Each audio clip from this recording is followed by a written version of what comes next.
ब्रह्मचर्य से बड़ी कोई तपस्या नहीं है। देखो, यहां संकोच का त्याग होकर चर्चा हो रही। आप असत आचरण करने में संकोच करें, लेकिन असत आचरणों से कैसे बचा जाता है उन युक्तियों में संकोच मत मांगे। महादेव जी कहते हैं ब्रह्मचर्य अर्थात वीर्य धारण करना महान उत्कृष्ट तप है, भगवत प्रसन्नता का प्रधान हेतु है। इससे बढ़कर कोई तपश्चर्या तीनों लोकों में प्रसिद्ध नहीं है। जो ऊर्ध्वरेत्वा अखंड ब्रह्मचारी है वो पुरुष नहीं, वो साक्षात भगवत स्वरूप महादेव है। इस मार्ग में कोई किसी भी संप्रदाय का हो, किसी भी परंपरा का हो, ब्रह्मचर्य की विशेष आवश्यकता है। जब तक आपके जीवन में ब्रह्मचर्य का संयम नहीं होगा तब तक आपको भगवदानंद की प्राप्ति हो ही नहीं सकती। ये जो हमारा अखंड भजन नहीं होता, जो हमारे हृदय में उत्साह नहीं बढ़ रहा भगवत प्राप्ति का, उसका कारण है ब्रह्मचर्य का नाश। जितना एक कामुक व्यक्ति अंधा होता है उससे बढ़कर कोई अंधा नहीं होता। नेत्र दोनों फूट जाए उसे अंधा नहीं कहते, उसको तो मार्ग नहीं दिखाई देगा। लेकिन जो कामुक पुरुष है, जो मदांध है, जो विषयों में अंधा, उससे ज्यादा अंधा कोई नहीं होता। लोक परलोक सब कुछ नष्ट कर लेता है।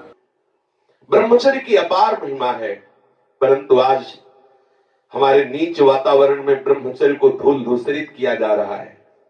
ये महापुरुषों के वचन है, बिल्कुल अक्षरशः सत्य है। एकांत में चिंतन मनन करने के बाद आपकी श्रवणेंद्रिय तक पहुंच रही है बात। आज की नीचता, आज का मनोरंजन ब्रह्मचर्य को धूल धूसरित कर रहा है, ब्रह्मचर्य का नाश कर रहा है। कोई समझ ही नहीं रहा कि कितनी बड़ी हम भयानक गलती कर रहे हैं। ये वीर शक्ति हमारे प्रभु की अद्भुत कृपा है। अगर इस पर हम दृष्टि डालें तो आप जिस मार्ग में चलना चाहेंगे उस मार्ग में आपको बहुत बड़ा बल, बहुत बड़ा संबल, बहुत बड़ी सामर्थ्य मिलेगी ब्रह्मचर्य से। ये भगवान की एक कृपा शक्ति है। जो इसका पतन करते हैं निसंदेह हो किसी योग्य नहीं रह जाते।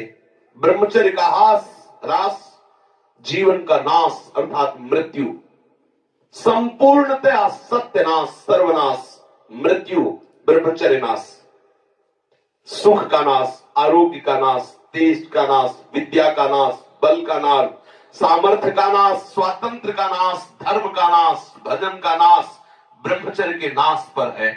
यदि आपने ब्रह्मचर्य नष्ट कर दिया तो आप किसी काम के नहीं रह गए। आधार स्तंभ टूट गया तो चाहे जितना सुंदर भवन हो नष्ट हो ही जाता है। धर्मनाश होने से संपूर्णतया नाश माना जाता है। जिसका ब्रह्मचर्य नाश है वो कभी भी धर्म से युक्त नहीं रह सकता। हमारे स्वास्थ्य की संपूर्णतया वृत्तियों को बिगाड़ देने वाली एक चेष्टा है। मरणम बिंदु पातेन जीवनम बिंदु धारणात्। ये भगवान शंकर का अमिट सिद्धांत है कि जो वीर के साथ खिलवाड़ करता है वो साक्षात मृत्यु का वर्ण कर रहा है। जो वीर को रोकता है, धारण करता है, वो अमर है, वो भगवत स्वरूप हो जाता है। ब्रह्मचर्य ही जीवन है और ब्रह्मचर्य का नाश ही महान मृत्यु है। ब्रह्मचर्य ही स्वस्थता है, ब्रह्मचर्य का नाश ही महान रोगों का निमंत्रण है। जो अपने इस जीवन शक्ति, वीर शक्ति को नष्ट करते हैं उनका लक्षण है वो चिड़चिड़े स्वभाव के हो जाते हैं। थोड़ी सी बात में बहुत गर्म हो जाते हैं, दूसरों को अशांत बना देते हैं, खुद अशांत बने रहते हैं। थोड़ी थोड़ी बात में वो बहुत बड़े अपवित्र कार्य कर बैठते हैं। जिन्हें ब्रह्मचर्य व्रत रखने की बात जिनके जीवन में आए वो महाक्रोधी हो जाते हैं, ईर्ष्यालु हो जाते हैं, पापात्मा बन जाते हैं और घोर विषयों के गुलाम बन जाते हैं। जैसे जैसे उनकी जीवनी शक्ति नष्ट होती वैसे वैसे उनको लगता है कि विषय में सुख और है, इससे नहीं तो इससे, ऐसी वासना बढ़ करके उनकी महादुर्गति हो जाती है। यदि आप अपनी इंद्रियों को नियंत्रित नहीं किए, आपने अपने को संयम में नहीं रखा तो सबसे बड़ी मूर्खता कर रहे हो।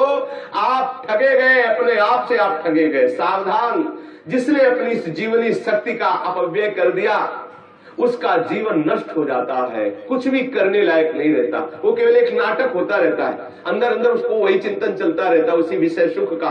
और अवसर आने पर ना प्रगट में अवसर ना आया तो चिंतन मात्र से।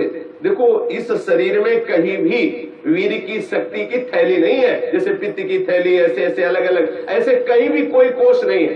कोई ऐसा शरीर में स्थान नहीं है जहां से आज भी डॉक्टर ऑपरेशन करके निकाल सके कि देखो ये वीर शक्ति का स्थान है। हर नस नाड़ी में वो व्याप्त शक्ति है। जब आप मन से संकल्प करते हैं उसी समय वो पूरे शरीर से संचित होकर एकत्रित हो जाती है। उस एकत्रित होने वाली नाड़ी का नाम है मनोवाह।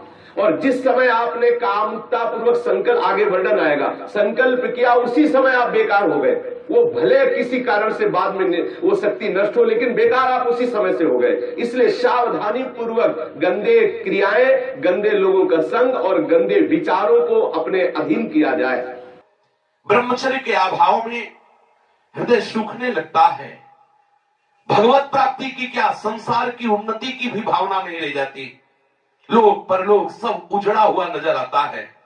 जो ब्रह्मचर्य क्षीण करता है उसकी स्मृति का नाश हो जाता है, नेत्रों में कम दिखाई देने लगता है और लघुशंका के साथ वीर शक्ति का स्खलन होने लगता है। वो जान नहीं पाता, उसकी जीवनी शक्ति नष्ट होने लगती है। वो बिना किसी कारण अशांत बना रहता है। लाखों चिंताएं उसके मन में डुलने लगती है। वो दुर्बल होने लगता है। बड़ा निद्रा का वो वशीभूत हो जाता है। जरा सा निद्रा रही, जरा में हम तो देखते हैं लोग बैठते ही सोने लगते हैं।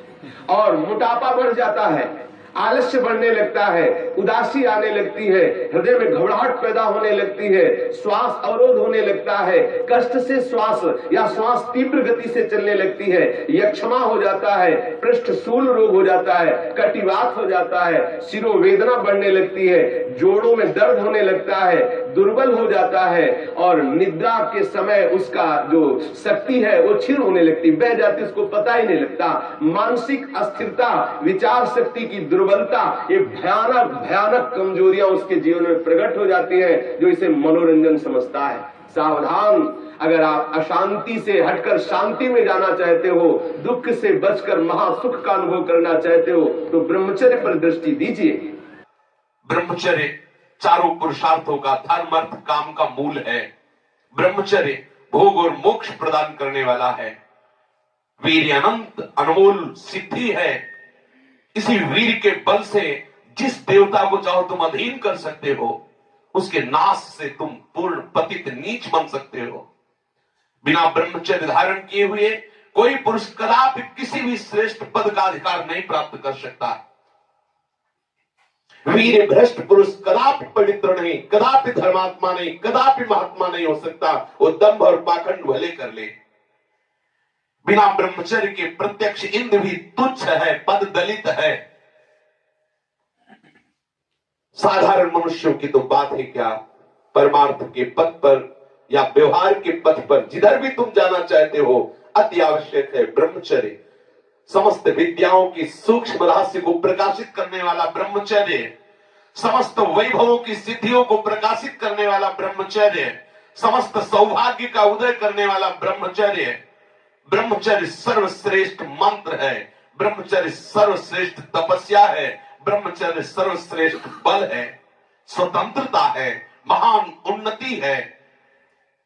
ब्रह्मचर्य ही हमारी संपूर्ण सिद्धियों का एकमात्र बीज है, रहस्य है। जो साधक या जो गृहस्थ 20 वर्ष अगर गृहस्थ में जाना है तो 20 वर्ष तक किसी भी स्थिति में ब्रह्मचर्य नष्ट नहीं होना चाहिए। यदि ब्रह्मचर्य नष्ट करते हैं तो वो गृहस्थी के योग्य नहीं रह जाते। उनके घर में भ्रष्टाचार होता है, संतानें भी होती है तो वही होती है जो किसी योग्य नहीं रहते।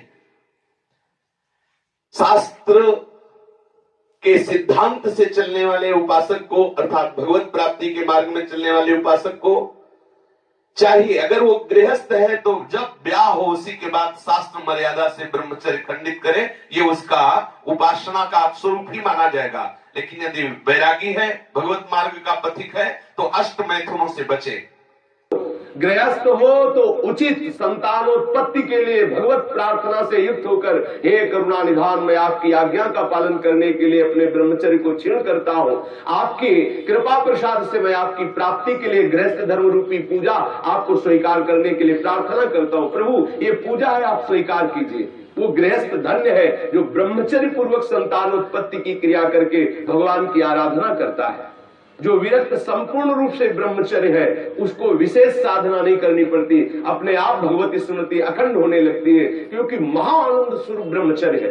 महाआनंद, आप सोच भी नहीं सकते कि ब्रह्मचारी को कितना आनंद होता है। जो ब्रह्मचर्य धारण करता है उससे अपार आनंद, अपार सुख प्राप्त होता है।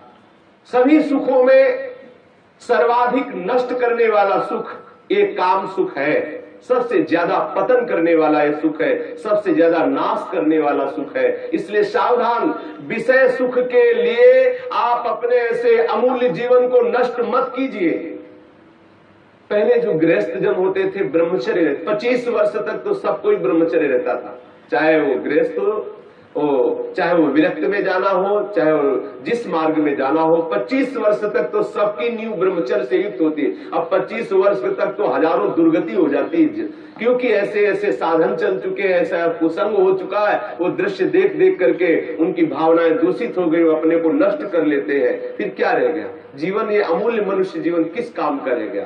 जब 10 वर्ष ब्रह्मचर्य रहकर भगवत भजन करके संतान उत्पत्ति करते थे तो उन माताओं के गर्भ से कोई भगवत प्राप्त करने वाले साधक पैदा होते थे, या कोई महावीर पैदा होते थे जो देश की रक्षा के लिए अपने प्राणों को समर्पित कर देते, जो समाज को सुख पहुंचाने वाले ऐसे बालक पैदा होते थे। ब्रह्मचर्य के बिना पूर्ण, चाहे गृहस्थ हो चाहे विरक्त हो, कोई भी हो, वो पूर्ण पशु जीवन है, पूर्ण पशु जीवन है। सांसारिक व्यक्ति बनकर के मत अपने जीवन को नष्ट करो, आप अपने हाथों से अपना नाश कर रहे हो। ध्यान रखो, ये गलती जो तुम कर रहे हो ये आपको दोबारा मनुष्य जीवन मिलने वाला नहीं है। ऐसी गलती करके तुम्हें बहुत पछताना पड़ेगा। मौज मस्ती, लोग काहे की मौज मस्ती? धर्म मर्यादा का नाश करके, गुरुजनों की बनाई हुई शास्त्र मर्यादा का नाश करके तुम सुख प्राप्त कर सकते हो। कुछ समय मिला, कर लो जो करना है। ऐसे भयानक रोग पैदा होंगे कि मरोगे, कोई पानी देने वाला नहीं मिलेगा। ये सब नाटक भूल जाएगा। इसलिए शास्त्र और गुरु की बनाई हुई मर्यादा के अनुसार चलो, तो ही संसार में भी तुम सुख का अनुभव, जहां नहीं है सुख वहां भी अनुभव कर सकते हो, यदि शास्त्र और गुरु की मर्यादा से युक्त रहोगे, उनके बनाए हुए विधान के अनुसार चलोगे। ये जो आजकल सब चल रहा है ना, ये बहुत हानिकारक है। जिसके जीवन में छोड़ दो, जो अब जिनका ब्याह हो गया वो अपने पति को छोड़ करके दूसरे पतियों के पुरुषों की तरफ कामुक दृष्टि से देखती है, जानते उनकी क्या दुर्गति होती है? हाँ, पति वंचक परपति रति करई, नौरो नरक कल्प शत परई, और विधवा होए पाए तरुणाई, अगला जन्म होगा और वैधव्य को प्राप्त हो जाएगी। जो पुरुष अपनी पत्नी का त्याग करके पर स्त्री से गमन करता है तो नरक में जाकर के उसको तपाए हुए लोहे की लाल लाल ऐसे स्त्री आकृति से उसे हजारों वर्षों तक चिपकाया जाता है और जलता रहता, वहां मरना तो है नहीं। ऐसा मत सोचो कोई देख नहीं रहा। जैसी थरिवंश नरक गति दुर्भर यम द्वारे कटियत नख छीके, वहां ऐसा हिसाब है कि कहां छीका, किस लिए छीका, और आपकी नाक काट दी जाएगी। मतलब वहां उंगली उठाने पर आपको दंड है, किस लिए उठाया, किसको उठाया, किस कारण से उठाया, किस समय में उठाया, एक एक वस्तु का हिसाब है। आप समझते हो मुझे कौन देख रहा है, क्या जान रहा है, मौज मस्ती ले लो। कुछ समय दिया गया आपको, ये मनुष्य जीवन कुछ समय दिया गया। आप चाहे जो कर लो, चाहे जितना दुराचार कर लो, या सदाचार करके श्री कृष्ण को रिझा लो, या दुराचार करके नरक की यात्रा कर लो। बहुत सावधान। यहां वर्णन कर रहे हैं महापुरुष जन कि जो जीवन में ब्रह्मचर्य शक्ति है, जिसे शुक्र कहते हैं, जिसे वीर शक्ति कहते हैं, इसका जो नाश करता है वो भयानक रोगों से ग्रसित हो जाता है। इसका एक नियम है, गृहस्थ धर्म का नियम है। इस पर हमारे शास्त्रों में सब वर्णन, इसीलिए सत्संग करना चाहिए। अब क्या है, आज मनोरंजन, लोगों को रिझाना, वक्ताओं को पसंद आ गया है और जो श्रोता है उनको वही पसंद आता है। थोड़ी देर चटकीली बातें की, संगीत बजा, नाचे कूदे, घर गए, बोले कथा सुन के आए हैं। कथा का तात्पर्य, सत्संग का तात्पर्य आपका कुसंग का त्याग हो जाए। आप जो दुर्गुण दुराचार प्रवृत्तियों में रत है उनका त्याग हो जाए, उसे सत्संग। मानो सत्संग सुन के आए तो आपको थोड़ी देर तो खो जाना चाहिए, दूसरे को अपने आप पता लगे कि ये सत्संग सुन के आ रहा है, खो गया।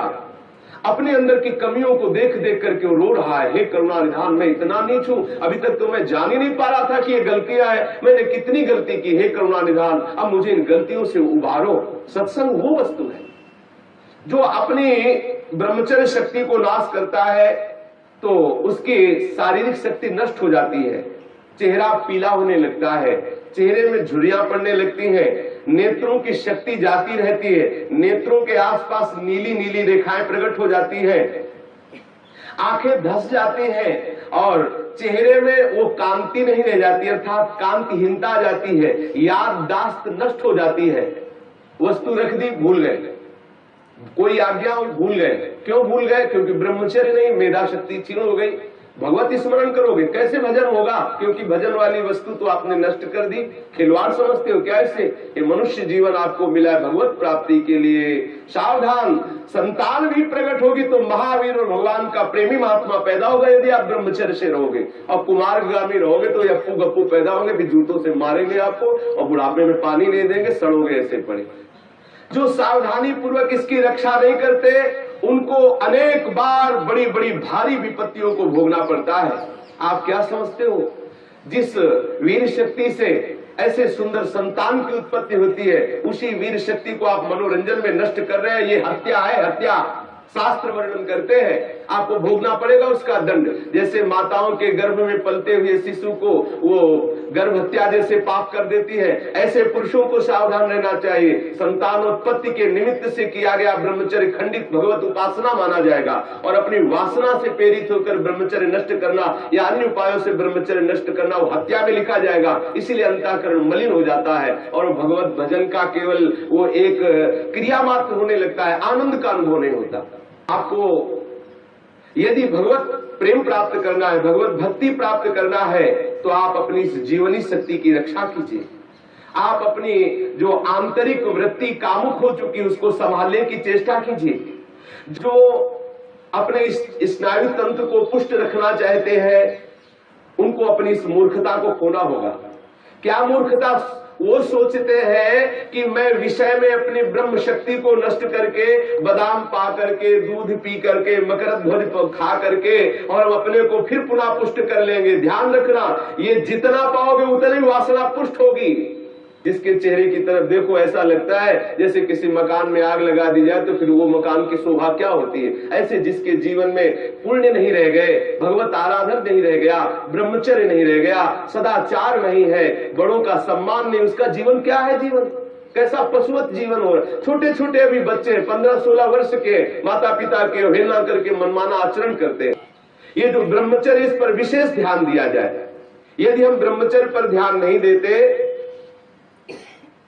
तो स्मरण शक्ति का नाश, शरीर में मोटापा, दिल की कमजोरी, अस्मायिक वृद्धावस्था का प्रकट हो जाना, नपुंसकता, नेत्रों के रोग बढ़ना और नाना प्रकार से अंदर ही अंदर सब खोखलापन हो जाना। ऊपर से हष्ट पुष्ट दिखाई देंगे लेकिन अंदर से पूरी शक्ति का नाश हो जाने के कारण वो मूर्ख हो जाते हैं। मतलब बुद्धि भी मूर्ख हो जाती है, शरीर भी शिथिल हो जाता है, किसी काम के नहीं रह जाते हैं। ये मत समझो कि इतना ही सुख है, यहां तो सुख है ही नहीं। ये जो बच्चे, बच्चियां, माताएं, बहनें या पुरुष अपनी वासना का शिकार हो चुके हुए हैं, उनको खेद करना चाहिए बात सुनकर और सावधानी पूर्वक आगे बढ़ना चाहिए परमार्थ में। गलती का पोषण नहीं करना चाहिए। आज हमारी ऐसी बेईमानी है कि हम अंदर की इन गलतियों को छुपाते हैं और थोड़ा सा भी गुण होगा तो उसका प्रचार करने लगते हैं। अंदर की गलतियों को गलती मान करके उनको दूरी किया जाए, चाहे वो बच्चा हो, चाहे वो जवान हो, चाहे बूढ़ा हो। गलतियों को छोड़ करके भगवत मार्ग में आगे बढ़ो तो आनंद का अनुभव होगा।